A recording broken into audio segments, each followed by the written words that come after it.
எனக்கு முயற்சி பண்ணுங்க நந்தகோபால். ஏதோ அதை கொஞ்சம் இன்னும் 10 வண்டி தான் இருக்கு, 10 வண்டி தான் இருக்கு. கொஞ்சம் வேகமாக முயற்சி பண்ணுங்க. இந்த இடத்துல சிலையருக்கு வாய்ப்பு இல்லைன்னா வடக்கு பக்கத்தில் இறக்கி வைங்க. கோயிலுக்கு பின்னால, முருகன் கோயிலுக்கு பின்னால. அருமையான சகோதரர்களை, இந்த பீச்சில் இந்த வருஷம் நடத்த முடியுமா? இந்த பீச்சை கடல் கொள்ளை கொண்டு போகிறது. கடல் அரிப்பை தடுப்பார் யாரேனும் உண்டா? அங்கே தூண்டில் உலகி போட்டாச்சு, பல இடங்களில் மணக்குடி பள்ளம் எல்லாம் போட்டாச்சு. அப்ப தண்ணி எங்க போகும்? எங்க வாய்ப்பு இருக்கோ அங்கதான் போகும். இந்த முக்குக்கு அந்த பக்கம் பின்னால ரோடே கிடையாது. ரோடெல்லாம் போயிட்டு சொத்தவரை கடற்கரையை காப்பாற்ற வேண்டிய நிர்பந்தம். சொத்தவரை மட்டுமல்ல, அங்கே ஆயிரங்கால் பொழிமுகம் லவோரியா பீச், அதை கடல் கொள்ளை கொண்டு போய் கொண்டிருக்கிறது. அங்கே நுழைவதற்கு தடை. தெற்குறிச்சி பகுதியில் இருக்கக்கூடிய அந்த பீச் அதுவும் அப்படித்தான். ஏனென்றால் இங்கு கேட்பதற்கு ஆள் இல்லை. நம்ம இந்து கடலோரத்திலே ஒரு மின் இணைப்பு வாங்க வேண்டுமானால் ஈபியில தோப்பு கண்ணம் போடணும், தரமாட்டான். அதான் கடலோரத்தில் இருக்கக்கூடிய மீனவர்கள் கடல் அலை அடிக்கக்கூடிய இடத்திலே வீட்டை கட்டி அது போய்விட்டது, நிவாரணம் கொடுங்கள், கடல் வந்து விட்டது என்று சொன்னால் நிவாரணம் கொடுக்கிறார்கள். 500 மீட்டர் நிலப்பரப்பு மத்திய அரசுக்கு சொந்தம். மத்திய அரசுக்கு சொந்தமான இடத்திலே மாநில அரசுக்கு வேலை இல்லை. ஆனால் இங்கே மத்திய மாநில அரசுகள் அத்தனையும் இந்து கிராமங்களில் இருக்கக்கூடிய கடற்கரையை பாதுகாப்பதற்கு அவர்கள் தயாராக இல்லை. இந்துக்கள் என்றால் ரொம்ப கஷ்டமா இருக்கும். ஆனா உண்மையிலேயே இந்த ஊர் மக்கள், இங்க இருக்கக்கூடிய கவுன்சிலர்கள், இந்த பஞ்சாயத்தினுடைய ஈவோ நல்ல ஒரு அம்மா, எல்லாரும் உட்கார்ற மாதிரி எவ்வளவு அழகா வச்சு கொடுத்துருக்காங்க பாத்தீங்களா? உண்மையிலே அருமையா இருக்கு. இந்த இடம் காணாமல் போய்விடுமோ என்று நினைத்தேன். ஆனால் இன்றைக்கு சாயங்காலம் வரும் வரைக்கும் இந்த கடலை காப்பாற்றுவதற்காக, இந்த கடலோர கரையை காப்பாற்றுவதற்காக இந்த ஊர் பொதுமக்களோடு சேர்ந்து இங்கே இருக்கக்கூடிய பஞ்சாயத்து நிர்வாகம் அற்புதமான ஏற்பாடை செய்து கொண்டிருந்ததை நான் பார்த்தேன். உண்மையிலே அத்தனை பேருக்கும் அட்டற்ற மகிழ்ச்சி. அகில பாரத இந்து மகாசபா அவர்களை வாழ்த்துகிறது. என்னுடைய ஆசை எல்லாம் மாவட்ட நிர்வாகம் ஒன்று இருக்காது எனக்கு தெரியல. செவிட்டு அரசாங்கம் குருட்டு அரசாங்கமாக இருக்கிறது. இதெல்லாம் பார்த்துட்டு தான் இருக்காங்க. இங்க கடல் அழிப்பு நடந்து எவ்வளவு நாளாச்சு. ஒரு எம்மியாவும் கடற்கரையை பாதுகாப்பதற்காக, கடல் அழிப்பை தடுப்பதற்காக இங்கே ஏதாவது செய்திருக்கலாம் இல்லையா? செய்ய முயற்சி பண்ணுகிறார்களா? இல்லை. ஏனென்றால் இங்கே கேட்பதற்கும் ஆள் இல்லை. அதான் இங்க இருக்கக்கூடிய ஊர்ல இருக்கக்கூடிய நிர்வாகிகள்கிட்ட சொன்னேன், ஊர் தலைவர்கிட்ட, வாங்க நானும் வரேன், அலாமல் எதுவும் கிடைக்காது. ஆகையினாலே மாவட்ட ஆட்சியாளருடைய அலுவலகத்தை கட்டுவார் என்று சொல்லியிருக்கிறோம். அவர்களுக்கு எதை பற்றி கவலை இல்லை. பக்கத்தில் ஒரு ஊர் இருக்கு, ஆத்திக்காட்டு விலை. ஆத்திக்காட்டு விலை என்பது மேலகிருஷ்ணபுரத்துக்கு அடுத்தாலே அந்த ஊழல் சீவன் மூலமாக கிறிஸ்தவ பெயரோடு அங்கே பதிவு செய்து கொண்டிருக்கின்றார்கள். 1985 இருந்து அன்றைய மாவட்ட தலைவர் அந்த கலெக்டர் அவர்கள் சொல்லியிருக்கிறார்கள், அவர்கள் அறிவிப்பு கொண்டிருக்கிறார்கள். ஆத்திக்காட்டு விலை என்பதுதான் பஞ்சாயத்து, ஆத்திக்காட்டு விலை என்பதுதான் ஊரினுடைய பெயர். ஆத்திக்காட்டு விலையில் தான் அரசு பள்ளிக்கூடம், சத்துணவு கூடம் எல்லாமே. அதை சீவன்புறமாக மாற்ற சில கிறிஸ்தவர்கள் முயற்சி செய்து கொண்டிருக்கிறார்கள் என்று அன்றைக்கே கலெக்டர் சொல்லியிருக்காங்க. 1985 82 கலவரம் முடிந்த பிறகு அந்த மக்கள் போராடினார்கள், உண்ணாவிரதம் இருந்தார்கள். போராட்டத்தின் இறுதியிலே கோர்ட்டுக்கு சென்றார்கள். கோர்ட்டு உத்தரவு போட்டிருக்கிறது, அது ஆத்திக்காட்டு விலை. இங்கே சிவன்புரம் இல்லை, சிவன்புரம் என்ற வார்த்தையே இல்லை. ஒரு தம்பி சொன்னார், கன்னியாகுமரி மாவட்டத்தை கன்னியாகுமரி மாவட்டம் ஆக்குறது எப்படி? இது அவருடைய சூழ்ச்சி. இங்கே பருப்பு வேளாது, அவருடைய பருப்பு இங்கே, அவருடைய ஆட்டம் இங்கே செல்லாது. அருமையானவர்களே, கோர்ட்டு உத்தரவு போட்டிருக்கிறது, கோர்ட்டு சொல்லியிருக்கிறது, அதை சரி செய்து கொடுங்கள் என்று சொல்லி. யார்கிட்ட சொல்லியிருக்கு? மாவட்ட ஆட்சித்தலைவர்கிட்ட, வருவாய்த்துறையிட்ட, அங்கே இருக்கக்கூடிய பஞ்சாயத்து நிர்வாகத்திலும். ஆனால் கோர்ட் உத்தரவை நான் மதிக்க மாட்டேன் என்று ஒரு அரசு சொல்கிறது என்று சொன்னால், ஒரு அரசு அதிகாரி சொல்கிறார்கள் என்று சொன்னால் எப்படி அதை ஏற்றுக்கொள்ள முடியுமா? இந்துக்கள் இன்னும் நாம் அமைதியாக இருக்க வேண்டுமா? இந்துக்கள் இழந்தது போதாரா, இன்னும் இழக்க வேண்டுமா? ஆசாரிபுரத்தில் ஒரு மெடிக்கல் காலேஜ் இருக்கு, மருத்துவக் கல்லூரி. அந்த மருத்துவக்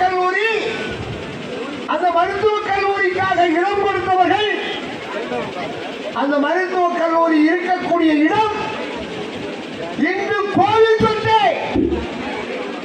நம்ம போட்ட தர்மம் இருந்துட்டு போட்டு கோவில் சொத்து சொல்லி, அந்த கோவில் சொத்துல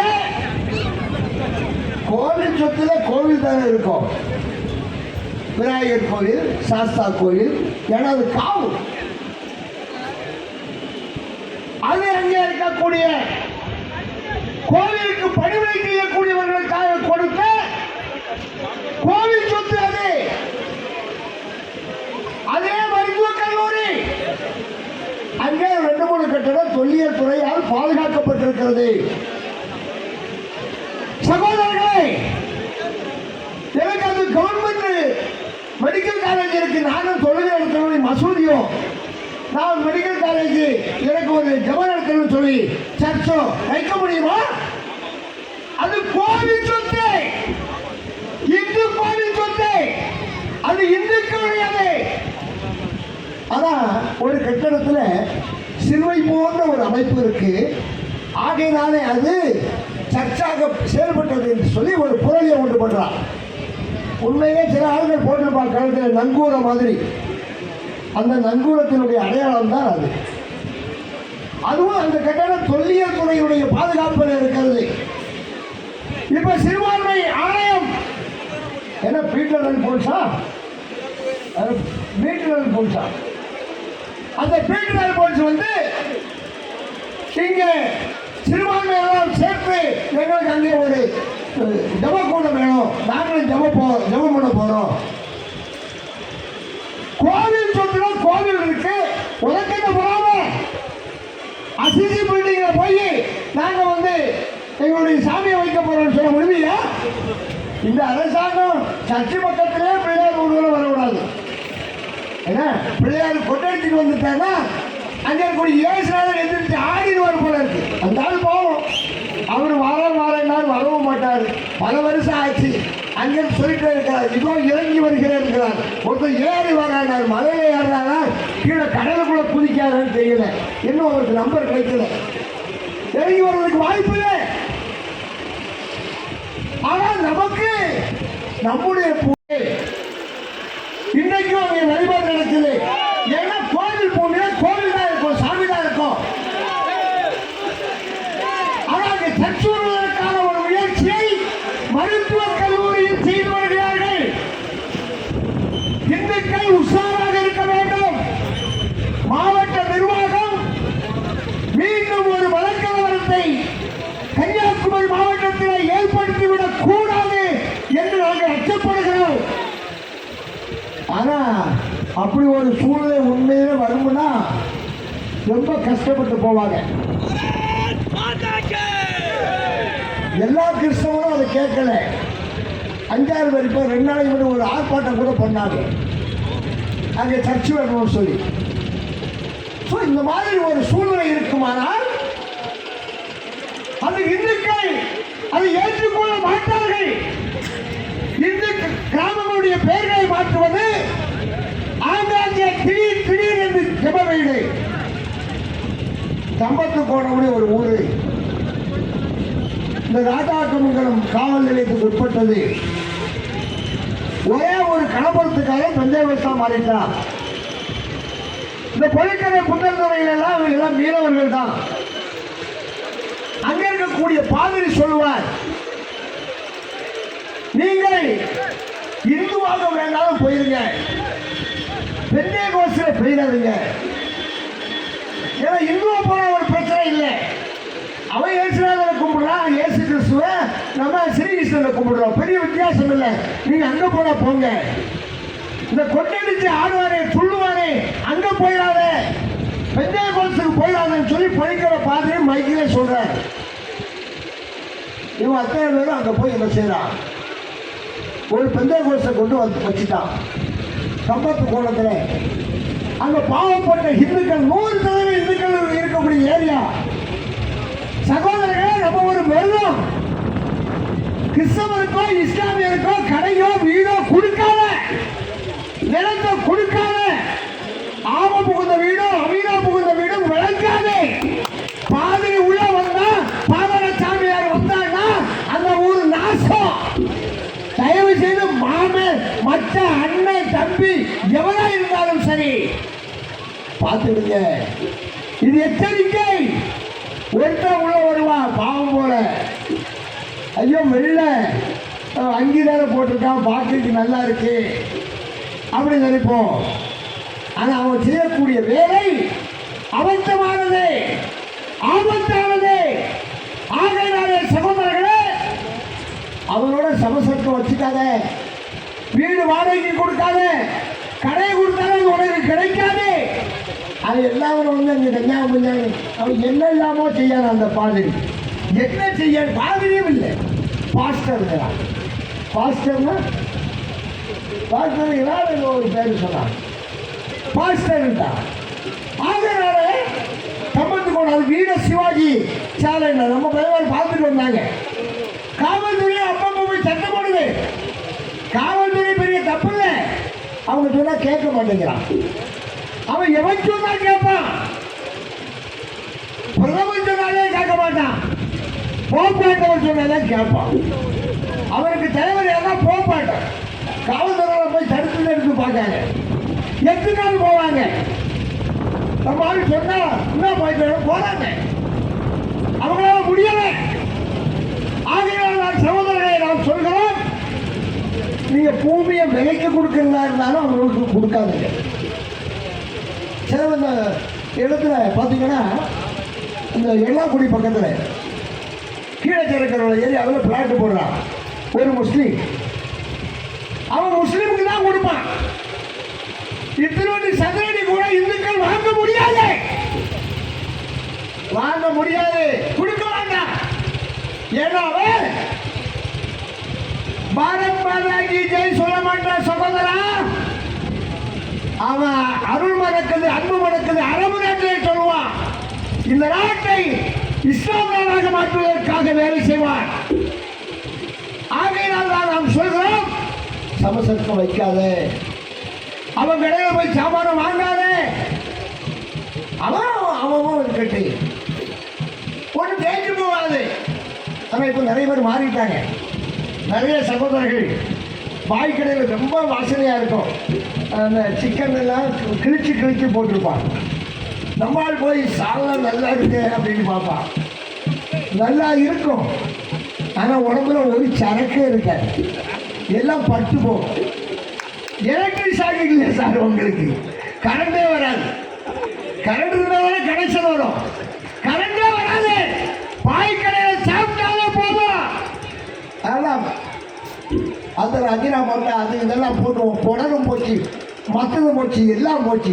ஓம் நமச்சிவாயா, சங்கரா சங்கர சங்கரான்னு நமக்குதான். ஆகையாலே பாய் கடைக்கு போகாத. நம்ம கடையில் கொஞ்சம் பொறுமை தான் இருக்கும், ஆனால் நல்ல இன்டர்நெட் சார்ந்தது. அருமையானவர்களே, இதெல்லாம் நாம் மிருகமாக கடைபிடிக்க வேண்டும். இல்லை என்றால் நாம் வாழ முடியாது. நாமல்ல, நமக்கு பின்னாலே சமுதாயம் உருவாகாது, நமக்கு பின்னாலே ஆளை நம்ம நல்லமா இருக்கணும். பார்த்து கவனமாக இருக்க வேண்டும். காவல்துறை பற்றி சொன்னாங்க நம்முடைய சகோதரர்கள். சிலையெல்லாம் வந்துட்டுன்னு எனக்கு தெரியுது, முடிச்சிருவோம். காவல்துறை நல்லா, எஸ்பி சார் நல்லா பேசுனாங்க, நல்லா தான் இருந்தாங்க, நல்லா தான் பண்ணாங்க. ஆனால் கடைசியில் ஒரு உத்தரவு ஜி சொன்ன மாதிரி அந்த பழனிசாமி போட்ட ஆறு என்ன சாமியை வாரவன் எல்லாரும் அப்படிதான் இருக்கான். பழனிசாமி வந்தாலும் அப்படிதான் இருக்கான், பாவாடசாமி வந்தாலும் அப்படிதான் இருக்கான். அயோக்கிய பயிர். பிள்ளையாரை பார்த்தா அவ்வளோ பயம்தான். பிள்ளையாரை பார்த்தா பயம் வரணும், வந்தாதான் அது பிள்ளைய. அது பாவமாக உட்கார்ந்து இருக்காரு நினைச்சிட்டு இருக்கீங்களா?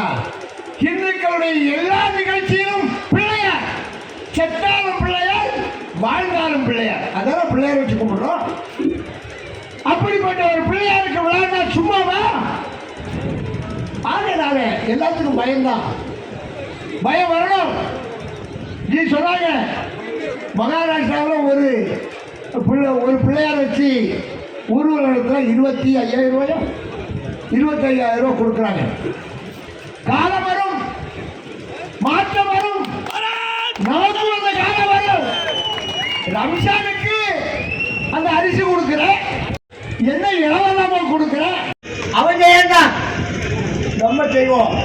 காவியின் ஆட்சி வரும், விரைவில் காவியினுடைய ஆட்சி தமிழகத்தில் வரும். ஆட்சியின் ஆட்சி வரும், காலம் மாறும், காட்சிகள் மாறும். கோலாகலம் கொண்டாடு, வீடு வீடா வச்சு கொண்டாடு. இன்னைக்கு பாத்தீங்கன்னா நம்முடைய கன்னியாகுமரி மாவட்டத்தில் வீடுதோறும் பிள்ளையார். கிறிஸ்தவன் தான் குடில் போடுவானா? இந்துக்களும் குடில் போட்டான்.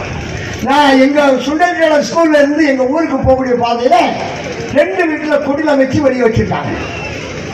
வச்சு பிள்ளையார் வச்சு பூஜை. பெரிய பிள்ளையார் எல்லாம் 1 அடி 1.5 அடி. சின்ன சின்ன குழந்தைகள் எல்லாம் கூட்டிட்டு நம்ம விநாயகர் செய்யக்கூடிய இடத்துக்கு வந்தாங்க. குடும்பத்தோட வந்தாங்க. இங்க வந்து மாதிரியே எவ்வளவு ஆனந்தம். அந்த குழந்தைகளுக்கு எல்லாம் பிள்ளையார் வாங்கிட்டு போனாங்க. இந்த தடவை விதை பிள்ளையார் வச்சிருந்தோம். வீடுதோறும் காய்கறியை கொடுக்கக்கூடிய விதை பிள்ளையார். பிள்ளையார கிடைச்சா காய்கறி, வெண்டைக்காய், கத்திரிக்காய், மிளகாய், அப்படி இப்படி அற்புதமா நம்ம செய்துட்டு இருக்கோம். ஆனா இன்னைக்கு இது வரைக்கும் நல்லதா இருந்து, வில்லேஜ் ஆபீசரும் நல்லதா இருந்தாங்க. ஆதிஓவும் எல்லாரும் சப்போர்ட் தான். விநாயகர் சதுர்த்தி கொண்டாடக்கூடாதுன்னு யாரும் சொல்லல. என்ன இந்த அரசாங்கத்தினுடைய சட்டத்தை தலையில வச்சுட்டு என்ன கர்மவரா இது? இதை தூரையும் போட முடியாது, வைக்கவும் முடியாது, விடவும் முடியாது. இது அவங்களுடைய கஷ்டம். ஆனா இன்னைக்குதான் கொஞ்சம் பேர் என்ன செய்தாங்க, கொஞ்ச நேரம் உட்கார வச்சுட்டாங்க.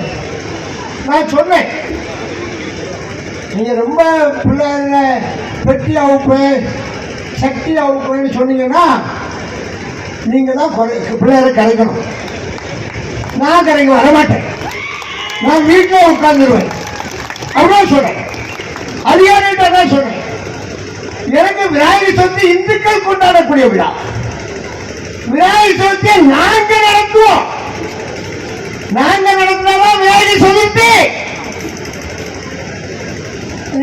சொல்லக்கூடாது. எனக்கு ரொம்ப வேண்டப்பட்ட ஒரு எஸ்ஐ, எனக்கு ரொம்ப அன்பானவர். அவரை கூட நான் ஏற்று பேச வேண்டியதாயிடுச்சு. எனக்கு மனசு கஷ்டம். கடைசி நானாவே சொன்னேன், சார் உங்கள்கிட்ட பேச எனக்கு ஏதோ பேச வந்துடும், தயவு செய்து நீங்க என்கிட்ட பேசாதுங்க, உங்க மேலதிகாரிகிட்ட பேசுங்க. நானும் அதான் சொன்னேன், நீங்க பிள்ளையார் வச்சவங்கிட்ட பேசாத, அவன் பாவம் சின்ன பையன், 8ஆம் கிளாஸ் பையன், தர்மபுரத்துல கர்ணனுக்கு மகன் வந்திருப்பாங்க, அவன் சிலையை வச்சிருக்கான். அவன்கிட்ட போய் நீ வைக்கப்படாதுன்னு சொன்னா, நீ வீட்டுக்குள்ள ஒருத்தன் சிலையை வச்சிருக்கான், இது பெருமிஷம் வந்துயா சார், நான் வீட்டுக்குள்ள தானே வச்சிருக்கேன், அது ஏன் பெருமிஷம் ஆகணும், இல்ல வில்லேஜ் ஆபீஸ்ல போ. என்ன கர்மம், பாவம் பாவம். வீடு வீடா பிள்ளையா இருக்கு, எங்க வீட்டுல 4 பிள்ளையார். ஒரு ஆள் போறாரு, அதிகாரி கேட்டார், எப்ப கரைப்பீங்க? நான் 11க்கு தான் கரைப்பேன். ஏன்னா நம்ம கணக்குப்படி அது 11க்கு தான் எடுக்கும். 5 பிள்ளையார் 4 பிள்ளையார் கொண்டு வந்துட்டாங்க, ஒரு பிள்ளையார் 11க்கு தான். அருமையான சகோதரர்களே, ஒவ்வொரு வீடு வீடா போய் டார்ச்சர் பண்ணிட்டாங்க. அது ரொம்ப கஷ்டமா போச்சு. அப்புறம் எஸ்பி பேசுறாங்க, 5 பாக்ஸ் வச்சிருங்க, கட்டின பாக்ஸ அவுக்காதுங்க. ஆனா எஸ்பி சொல்றது கடைசியில் இருக்கக்கூடிய கான்ஸ்டபிளுக்கு காதுக்கு கேட்காது. அவன் அன்னைதான் புதுசா வந்திருப்பான், வந்துட்டு பழைய ஆர்டர் எடுத்து வச்சுட்டு அப்படி இப்படி சொல்றேன். எஸ்பி சொல்ற 1-2 பேர் ரொம்ப கொஞ்சம் மோசமா பேசிட்டாங்க. நான் படிச்சு சொன்னேன், எதுவானாலும் என்னட்ட பேசுங்க, சின்ன பையன்கிட்ட போய் மோசமா பேசாத, வாழ போற அடிப்புலாம் பேசாதுங்க. இந்த ஒரு 5 நாளா உங்களுக்கு எங்களுக்கு கொஞ்சம் சௌகரியம் கொடுங்க. எஸ்பி இதெல்லாம் பண்ணார். அந்த தொட்டில் பிள்ளையார் மட்டும் வேண்டான்னு சொன்னாங்க. இந்த தடவை தொட்டில் பிள்ளையார் நிறைய வந்துடுச்சு. அப்புறம் வந்த கெட்டின பிள்ளையார் அவுக்க வேண்டாம், சரி வைக்க மாட்டாங்க அப்படிதான் சொல்றாச்சு. அடுத்த தடவை தொட்டில் பிள்ளையார் வைக்காதுங்க, அழகா இருக்கும், நீங்க அலங்காரமா கொண்டு வரீங்க, எனக்கு பார்க்க நல்லா இருக்கு, அதனால கூட சில ஆபத்து வந்துருமோன்னு சொல்லி அரசாங்க அதிகாரிகள் பயப்படுறாங்க. ஆகையினால இந்த ஒரு விஷயத்தை நம்ம ஒரு முயற்சி பண்ணுவோம். ஏன்னா நமக்கு எஸ்பி சொன்னதுனால அடுத்த நம்ம தொட்டில் பிள்ளையார் வைக்காதுங்க, அந்த தொட்டில் பிள்ளையார் கொண்டு வராதுங்க, அதை உங்க லிஸ்ட்ல சேர்த்துங்க. நம்ம எல்லாம் கட்டுப்பாடோட நடத்தணும்னு நினைக்கிறோம், அதுதான் இந்த விழா. இந்துக்கள் விழா கண்ணா பின்னாடி இருக்கக்கூடாது, நீட்டா இருக்கணும். 1-2 பேர் வெள்ளம் போடுவான், வெள்ளம் போட்டு வர்றதுன்னா அது எங்க மேல தப்பு இல்லை, அரசாங்கத்து மேல தப்பு. அவன் கேட்கிறான், அரசாங்கம் தொடக்குது சார், அரசாங்கத்துக்கு நஷ்டத்தை நம்ம ஏற்படுத்தலாமா? அரசாங்கமும் பழைக்கணும் இல்லையா சார்? அரசாங்கம் இதை நம்பிதானே சார் இருக்கான், நாங்க கொடுக்கக்கூடிய போட்டிருக்கூடிய காசை வச்சுதானே தமிழ்நாடு அரசாங்கம் நடக்குது அப்படி அவன் சொல்றான். அதுலயும் நியாயம் இருக்கு, இல்லைன்னு சொல்ல முடியாது. அதனால நமக்கு அவனை குடிக்க சொல்லவா, குடிக்காம இருக்க சொல்லவா, குடிக்காம இருக்க சொன்னா அது அரசாங்கத்திற்கு விரோதமாயிருமோ அப்படிங்கிற அச்சம் நமக்கு இருக்கு. அதனால மக்கள் கட்டுப்பாடோட வந்திருக்காங்க. உண்மையிலே அத்தனை பேருக்கு பாராட்டு. நல்ல சிறப்பா நிகழ்ச்சியில வந்து பண்ணிருக்கீங்க. இந்த இடம் அழகா அமைத்து கொடுத்த ஊர் மக்களுக்கு நன்றி. அதிகமான நிகழ்ச்சியில சிறப்பு சேர்த்துக் கொண்டிருந்த அத்தனை நண்பர்களுக்கும் நன்றி. நல்ல கிட்டத்தட்ட ஒரு 30-40 நாளா சிறப்பாக உழைத்த நம்முடைய மாவட்ட தலைவர், கிழக்கு மாவட்ட தலைவர் தம்பி ராஜன், இந்த பக்கத்தில் இருக்கீங்களா? ராஜன் உண்டாப்பா? ராஜன் இருந்தா அப்படியே கொஞ்சம் இந்த பக்கம் வாங்க பார்க்கலாம். எல்லாரும் கஷ்டப்பட்டு உழைச்சாங்க. ஊரா 3 நாள் தானே வச்சிருக்கீங்க, என்னடா இது ஒரு மஜா வேண்டாமா? ஒரு 10 நாள் வச்சாதான விழா, மகாராஷ்டிராவை மாதிரி இங்கே ஒரு சிறப்பு சேர்க்க வேண்டாமா? 10 நாள் வச்சா நல்லா இருக்கும்னு என்கிட்ட சொன்னாங்க. எனக்கும் ஆசைதான். வரக்கூடிய காலகட்டம் மாற்றத்தை நாம் உருவாக்கின்ற போது நாம் வச்சதுதான் சட்டம் அப்படிங்கிற சூழ்நிலை வரும், மாற்றம் வரும், அதற்கான சூழ்நிலை வரும். நம்பி மேல வாங்க. ஒரு உண்மையிலேயே கடுமையாக பண்ணினா பாராட்டு எனக்கு சொல்லக்கூடாது, நான் சும்மா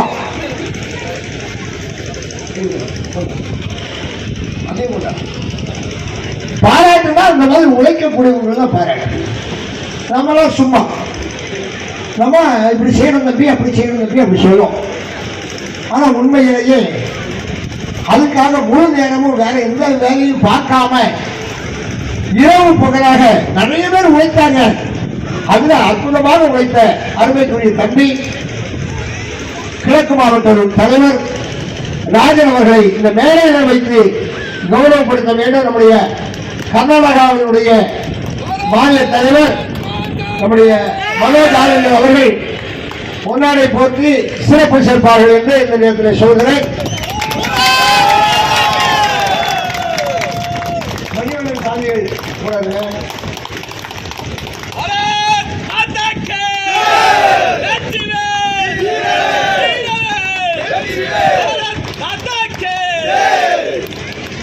ரொம்ப சந்தோஷம். ஏன்னா உங்களுக்கு யார் யார் வேலை செய்வாங்கிற விவரம் தெரியாது. உங்களுக்கு நம்ம முகம் மட்டுமே தெரியும். இன்னும் நிறைய பேர் இருக்காங்க. காலம் வரும்போது அவர்களை எல்லாம் நம்ம என்ன செய்வோம், அது அறிமுகப்படுத்துவோம். அப்படிதான் சந்திரனை அவங்க எல்லாரும் சிறப்பா நல்லா வேலை செய்வாங்க. அவங்களுடைய உழைப்பு, அதனுடைய வெற்றி. ஒரு பக்கம் பாத்தீங்கன்னா ஆண்டாளகுளம் கிருஷ்ணன், நாகர்கோவில் பாத்தீங்கன்னா நவீன், நம்முடைய ராஜாக்கமங்கலம் ஏ பகுதியில் நம்ம சுந்தரம், நம்முடைய தம்பி ராஜ்குமாரும், அடுத்த ஒரு பகுதியில பாஸ்கரும் தமிழ்வாணனும், இன்னொரு பக்கத்துல சிவகுமார், இன்னொரு பக்கத்துல செல்வராஜ் அண்ணாச்சி, அப்படி அத்தனை பேரும் மேற்கு மாவட்டத்தில் மதுவும் நம்முடைய துறைராஜும் அற்புதமா வேலை செய்தாங்க.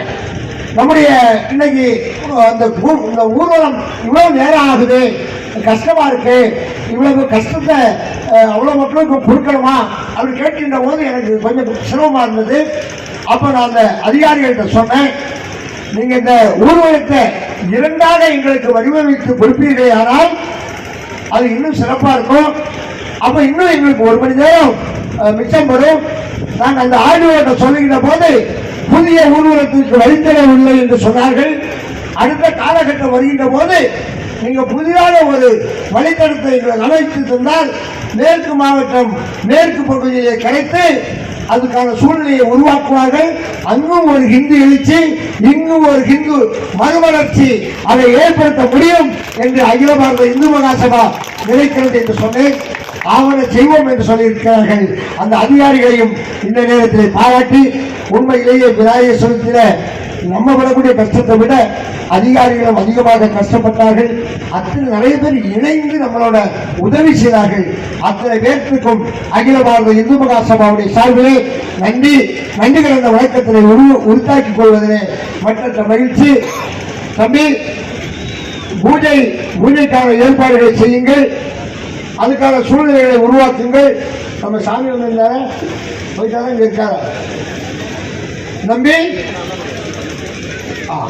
முதல் பிள்ளையாரை நம்முடைய சகோதரர் ஸ்ரீனிவாச பிரசாத் அவர்கள் கலைப்பார்கள். அதுக்கு பிறகு நம்ம எல்லாம் கலைக்கணும். பூஜை அப்படின்னு நடக்கும். ஒவ்வொரு பிள்ளையாரா போனோம். கடல்ல கரைக்கிறதுக்கு அதுக்கு சொத்தவர்களுடைய தம்பிகள் கடற்கரையில் இருக்காங்க. நம்முடைய தம்பிகளும் அவர்களோட இருப்பாங்க. வேற யாரும் கடலுக்குள்ள போகாதுங்க. கடல் ரொம்ப மோசமானது, கடல் ரொம்ப ஆழமானது, கடலுக்குள்ள பாறைகள் இருக்கு. இது குளிக்கிறதுக்கான நேரம் இல்ல, கடல்ல நிக்கிறதுக்கான நேரம் இல்ல. பிள்ளையாரை கொண்டு கடல்ல வைப்போம், அவ்வளவுதான். ஆகையினாலே அதையெல்லாம் சிறப்பாக செய்ய வேண்டும் என்று கேட்டு ராஜ்குமார் அந்த கோவில்ல பூஜை செய்வதற்கான ஏற்பாடு பண்ணுங்க. கோவில் முடிஞ்சா பிள்ளையாருக்கு கற்பூரம் காட்டுங்க. அந்த பக்கத்தில் நம்முடைய தொண்டர்கள் போங்க. வான வேடிக்கையை நீங்க தயார் பண்ணி வான வேடிக்கை போடுங்க. அத்தனை பேருக்கும் நன்றி கூறி, அத்தனை பேருக்கும் எல்லா வகையான இன்பமும் மகிழ்வும் கிடைக்க வேண்டும், மையத்தில் வாழ்வாங்கு வாழ வேண்டும் நீங்கள் அத்தனை பேரும் என்று சொல்லி வாழ்த்து விடைபெறுகிறேன். நன்றி, வணக்கம். பாரத் மாதா கி, பாரத் மாதா கி, பாரத் மாதா கி.